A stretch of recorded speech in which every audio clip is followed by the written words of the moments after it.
ipagpahingin po natin ang puso ng Panginoon sa ating mga pagpupuri.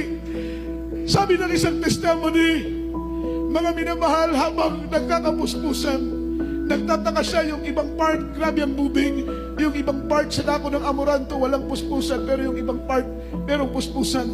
Pero habang siya po'y napakapikit, pagnilat ng kanyang mga mata, may lumilipad na anghel, mga minamahal, sa kalagitnaan ng pagkakatipon.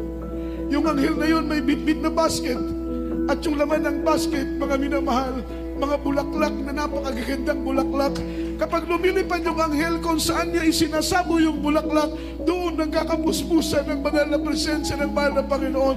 Lilipat siya sa kabila, mga minamahal, isinasaboy niya yung bulaklak, mga minamahal, doon sa tapat ng mga kapatiran, napupuspos yung mga kapatiran. Palakpakan po natin ang ating mahal na